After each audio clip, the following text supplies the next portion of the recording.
Irmãos e irmãs, cantávamos há pouco repetidamente: ensinai-me, Senhor, o caminho da vida. Este é um desafio e um desejo que nós temos sempre, em todas as situações, em todos os momentos e ao longo da vida toda. Aprender a vivê-la com sentido, com dignidade, com coração, com amor, com objetivos, com inteligência, com fé, para que nos sintamos plenamente cheios, realizados e percebamos que a nossa vida está ao serviço de algo de grande, de bom e de belo, já pela vocação a ser pessoas, a vocação humana que recebemos e depois pelas vocações concretas, específicas, que vamos assumindo ao longo da nossa existência. E na liturgia de hoje nós encontramos o testemunho de pessoas como nós, apesar de terem vivido há muitos anos atrás, que procuraram também elas aprender o caminho da vida. A primeira leitura apresentava-nos a figura do apóstolo cheio de ânimo, de entusiasmo, que tinha passado por tribulações, por momentos de debilidade, até de pecado, tinha acompanhado o Senhor Jesus na paixão, na cruz, tinha acompanhado a sua vida pública, tinha ouvido as suas palavras e visto os seus gestos miraculosos, tinha adquirido uma experiência de vida, tinha olhado para os sinais que existiam à sua volta e nem por isso foi sempre fácil encontrar sempre o adequado caminho da vida. Mas foi um crescendo, foi um fazer-se cada vez mais ao coração, à inteligência, à fé, a Deus, aos outros, ao sentido de si mesmo, para edificar a construção da sua vida.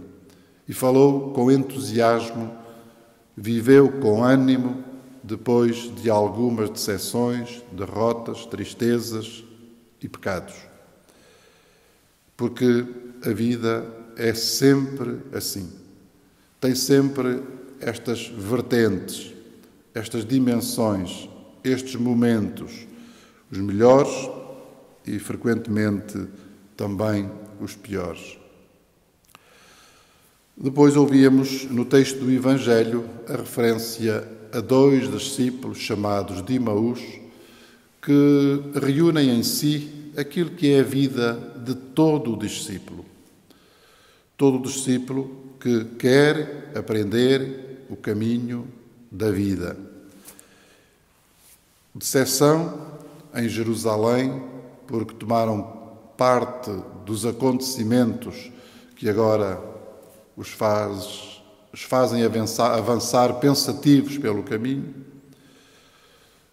mas que se põem a caminho sem desistir. Não ficam sentados nem parados em casa à espera que tudo passe ou à espera que tudo aconteça. Põem-se a caminho. E é exatamente quando se põem a caminho que podem ter essa experiência forte de encontro com um personagem inicialmente desconhecido e enigmático que vem a manifestar-se como Jesus, o ressuscitado, aquele que se senta com eles à mesa, que parte o pão, que distribui o cálice e que lhes faz arder por dentro o coração. Voltam a Jerusalém e já não voltam como vieram, porque fizeram aquela experiência de caminho, de encontro, de celebração, de intimidade, de aprofundamento da fé, de reflexão longa sobre a vida, sobre os sinais que aparecem à sua volta, sobre o tempo que vivem, sobre eles, sobre os outros. E isso faz amadurecer a sua vida, faz amadurecer também a sua fé, como elemento essencial para a estruturação da sua vida de homens e de discípulos. É nisto que nos encontramos, não só neste tempo de pandemia. É nisto que nos encontramos em todos os tempos da nossa vida. O desejo de aprendermos o caminho da vida, o apelo que temos a pormos-nos a caminho, não desistir, não ficar parado. Este desejo interior que tem consequências e a que havemos de dar possibilidades.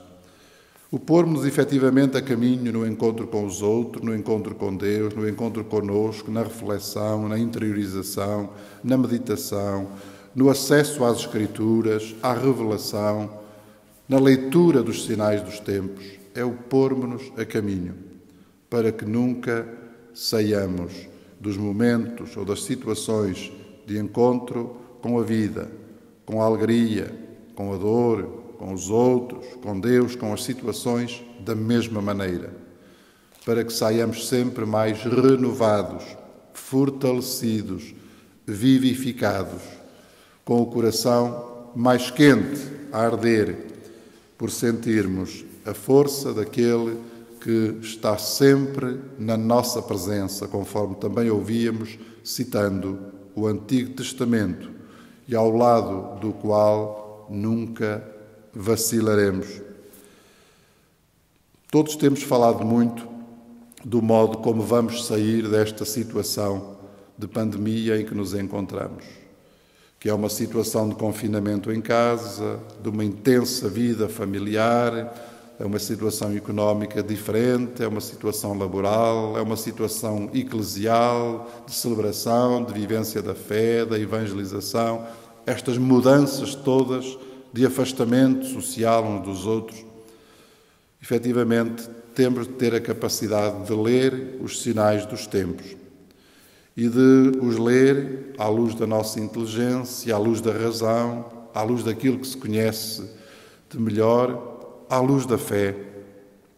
E nós, cristãos, havemos de procurar o caminho da vida nesta situação e depois desta situação, a partir daquele calor interior que o Senhor já meteu na nossa vida e nos nossos corações, a partir da fé, e que sentimos de uma forma mais forte sempre que celebramos a Eucaristia.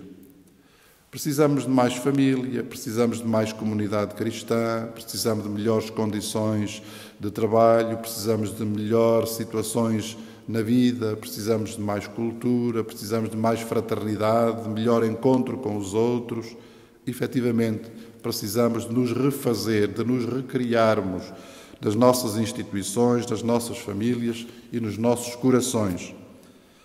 Que este Jesus que acompanhou os discípulos de Emaús, que lhes fez arder o coração e os fez voltar a Jerusalém para anunciar o que estavam a viver, seja o mesmo que nos ajuda a fazer os caminhos, não só de recuperação, mas sobretudo de renovação, para que no futuro nos faça uma sociedade melhor, uma igreja melhor e, sobretudo, pessoas melhores.